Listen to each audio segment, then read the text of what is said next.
Hello friends, मैं समिता स्वागत करती हूँ आप सभी का अपने चैनल पर। फ्रेंड्स, आज की ये वीडियो में हम देखेंगे सिंगल कटोरी ब्लाउज की कटिंग और स्टिचिंग। तो ये मेन फैब्रिक लिया है मैंने और ये मेरा अस्तर का फैब्रिक है। सबसे पहले हम अस्तर के फैब्रिक पर बैक पार्ट का मेजरमेंट लेना है। तो कपड़े के बंद भाग को अपनी तरफ करते हुए रखेंगे और नीचे से एक लाइन ड्रॉ करते हुए कपड़े को हमें सीधा कर लेना है। अब तैयार ब्लाउज की लेंथ मेरी 13.5 इंच है, तो मैंने 1 इंच बढ़ा कर ली है। आपकी जो भी लेंथ आएगी उसे 1 इंच बढ़ा कर ही लीजिएगा। डीप नेक के अकॉर्डिंग शोल्डर लिया है मैंने 5.5 इंच, आर्म होल लिया है मैंने 6 इंच। स्क्रीन पर दिए हुए मेजरमेंट के अनुसार मैं ये बैक पार्ट की कटिंग कर रही हूँ। आप चाहे तो अपना मेजरमेंट ले सकते हैं। अब चेस्ट हमारा 36 है, तो उसका चौथा आएगा 9 इंच और 1.5 इंच मार्जिन का। ऐसी चेस्ट की लाइन ड्रॉ कर लेंगे। और ये हमारा डीप नेक ब्लाउज है, तो 1/2 इंच बाहर की तरफ लेते हुए ऐसी तिरछी लाइन ड्रॉ कर लेंगे और 1 इंच पर हम आर्म होल की गोलाई दे देनी है हल्के हाथों से। अब हमें वेस्ट का मेजरमेंट लेना है। वेस्ट हमारा 30 आ रहा है, तो उसका चौथा आएगा 7.5 इंच, 1 इंच बैक पार्ट की प्लेट्स के लिए और 1.5 इंच मार्जिन का। देखिए, इसी तरह से हमारी बैक पार्ट की मार्किंग कंप्लीट हो चुकी है। अब हमने जैसे मार्किंग की है उसी के अकॉर्डिंग कट कर लेंगे और फ्रंट पार्ट निकालेंगे। फ्रंट पार्ट हम न्यूज़पेपर पर निकालेंगे। अगर आपका फैब्रिक 1 मीटर का हो अस्तर का, तो आप डायरेक्ट फैब्रिक पर निकाल सकते हैं।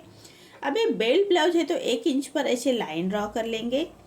बेल्ट ब्लाउज के लिए 1 इंच छोड़ते हुए हमें लाइन ड्रॉ कर लेनी है और 1 इंच को छोड़ते हुए बैक पार्ट रखेंगे और as it is back part को हमें ड्रॉ कर लेना है। देखिए, जैसे हमारी बैक पार्ट की मार्किंग है उसी के अकॉर्डिंग ड्रॉ कर लेंगे। अब हमें फ्रंट का आर्म होल निकालना है, तो चेस्ट की और आर्म होल की लाइन ड्रॉ कर लेंगे और 1/2 इंच अंदर की तरफ लेते हुए आर्म होल की गोलाई दे देंगे। अब फ्रंट नेक रख रही हूँ विथ में 2 इंच और लेंथ में रख रही हूँ मैं 6.5 इंच और नीचे से विथ में 2.5 इंच रखते हुए ऐसा चौकोन बॉक्स तैयार कर लेंगे और नेक का शेप दे देना है हल्के हाथों से। अब हमें बेल्ट निकालना है सामने की तरफ से, तो 3 इंच पर 1 इंच छोड़ते हुए हमें बेल्ट की मार्किंग कर लेंगे और साइड से हमें 2.5 इंच रखते हुए ऐसी तिरछी लाइन ड्रॉ कर लेंगे।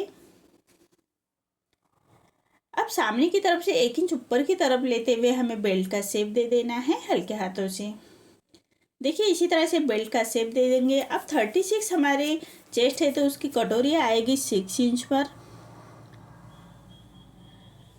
इसी तरह से 6 इंच कटोरी लेते हुए हमें पूरी मार्किंग कर लेनी है। आर्म होल की तरफ से हम 2.5 इंच लेंगे और नेक की तरफ से 5 इंच लेते हुए पूरे डॉट को जोड़ लेना है और छोटी कटोरी निकल के आ रही है।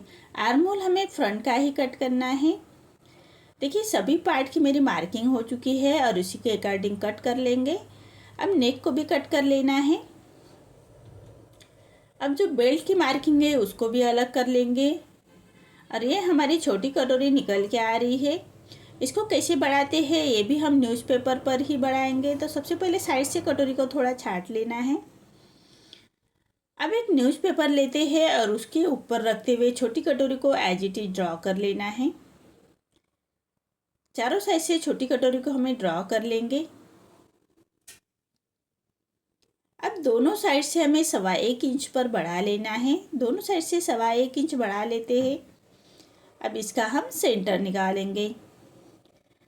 सेंटर से हम 1.5 इंच नीचे की तरफ लेते हुए ऐसे दोनों कॉर्नर हमें नीचे ले जाने हैं, तिरछी लाइन ड्रॉ कर लेंगे। अब सामने की तरफ से हाई हुक के लिए 1/2 इंच बढ़ाएंगे और ऐसी तिरछी लाइन ड्रॉ कर लेंगे। साइड से हमें सिलाई मार्जिन के लिए 1/2 इंच बढ़ा लेना है और कटोरी का शेप दे देंगे हल्के हाथों से।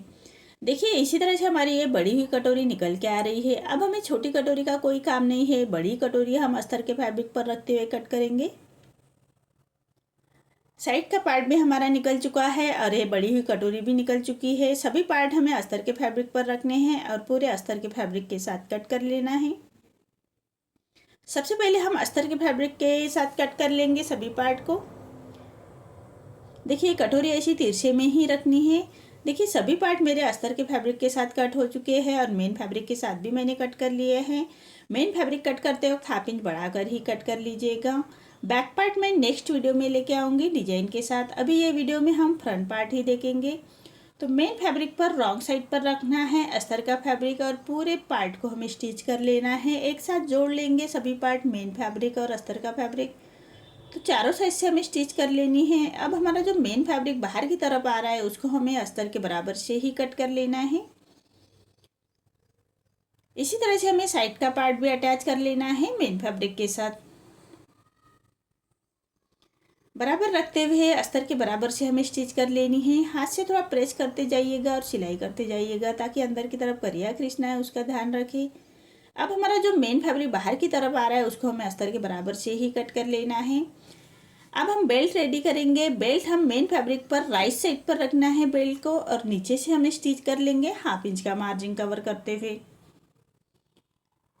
1/2 इंच का मार्जिन कवर करते हुए हमें नीचे से स्टिच कर लेंगे और कपड़े को सीधा करते हुए छोटे कट्स लगा लेने हैं।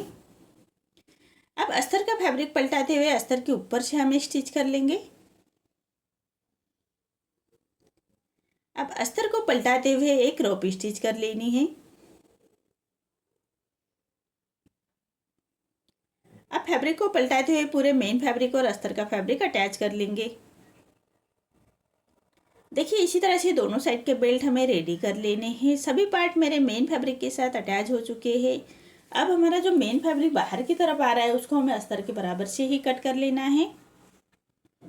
देखिए सभी पार्ट मेरे मेन फैब्रिक के साथ अटैच हो चुके हैं। अब हमें डाट देना है, तो यहाँ से ले रहे हो मैं 1.25 इंच और ऊपर से लेंथ में रख रहे हो मैं 2.5 इंच, 2.25 इंच तक आप रख सकते हैं।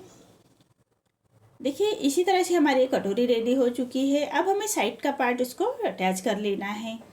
तो नीचे से हमें कटोरी ऊपर की तरफ रखते हुए खींचना नहीं है, दोनों पार्ट को बराबर रखते हुए हम स्टिच कर लेंगे और उसको एक पक्की स्टिच, फिनिशिंग की स्टिच दे देनी है।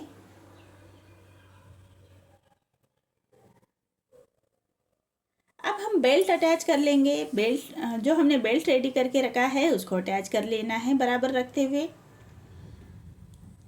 जो हमारा डाट का पार्ट है उसको फोल्ड करते हुए हमें सिलाई में नहीं आना चाहिए, इसका ध्यान रखें। और जो सिलाई मार्जिन है उसको अंदर की तरफ पलटाते हुए हमें स्टिच कर लेनी है फिनिशिंग के साथ। एक पक्की स्टिच कर लेंगे। देखिए इसी तरह से हमारा बेल्ट अटैच हो चुका है। अब हमें हुक की पट्टी अटैच कर लेनी है, तो अस्तर के फैब्रिक की ही पट्टी लीजिएगा हुक की पट्टी के लिए, ताकि ये पट्टी अंदर की तरफ जाती है, इसलिए अस्तर के फैब्रिक की लगाते हैं हम। तो जो हमने हाई हुक के लिए 1/2 इंच छोड़ते हुए मार्किंग की थी, उसी मार्किंग को कवर करते हुए हमें पट्टी अटैच कर लेनी है। और पट्टी को पलटाते हुए पट्टी के ऊपर से हमें स्टिच कर लेंगे और पट्टी को फोल्ड करते हुए कॉर्नर की स्टिच कर लेंगे। अब पूरे पट्टी को फोल्ड करते हुए हमें रफ स्टिच कर लेनी है। आप चाहे तो फाइनल स्टिच भी कर सकते हैं, मैं रफ स्टिच कर रही हूँ। बाद में हम स्टिच निकाल लेंगे और सुई धागे से उसको तुरपाई कर लेंगे। देखिए इसी तरह से हमारे दोनों पार्ट रेडी कर लेने हैं। अब दूसरे पार्ट को हमें हाई की पट्टी अटैच कर लेनी है, तो हाई की पट्टी हमेशा मेन फैब्रिक की ही लीजिएगा और 1/2 इंच का मार्जिन कवर करते हुए हमें हाई की पट्टी अटैच कर लेनी है। और पट्टी को पलटाते हुए पट्टी के ऊपर से हम स्टिच कर लेंगे और पट्टी को 1.25 इंच बाहर की तरफ निकालते हुए हम पट्टी को फोल्ड कर लेना है और फिनिशिंग की स्टिच दे देंगे। देखिए इसी तरह से फिनिशिंग की स्टिच दे देनी है और एक पैर का मार्जिन रखते एक स्टिच और कर लेंगे। देखिए दोनों पार्ट मेरे रेडी हो चुके हैं। अब हमें दोनों पार्ट हाई हुक की पट्टी चेक कर लेनी है, उसके बाद हम नेक रेडी कर लेंगे। नेक रेडी करने से पहले चेक कर लेना है, अगर कम ज़्यादा हो तो हम इसको नेक रेडी करने से पहले छाट लेंगे। अब एक तिरछे में पट्टी लेते हैं नेक को रेडी करने के लिए। हमेशा तिरछे में ही पट्टी लीजिएगा, उरेब में पट्टी लेना है अस्तर के फैब्रिक की। और एक पैर का मार्जिन रखते हुए उसको स्टिच कर लेंगे और पूरे नेक को हमें छोटे कट्स लगा लेने हैं। अब हम पट्टी को पलटाते हुए पट्टी के ऊपर से हम एक स्टिच कर लेंगे। देखिए इसी तरह से पट्टी के ऊपर से हमें स्टिच कर लेनी है। अब पट्टी को फोल्ड करते हुए कॉर्नर की स्टिच कर लेंगे। देखिए इसी तरह से कॉर्नर की स्टिच कर ली है। अब हमारा जो फैब्रिक बाहर की तरफ आ रहा है सिलाई के, उसको वो कट कर लेंगे और पूरे पट्टी को फोल्ड करते हुए क्रॉप स्टिच कर लेनी है। इसी तरह से हमें दोनों साइड के नेक रेडी कर लेने हैं।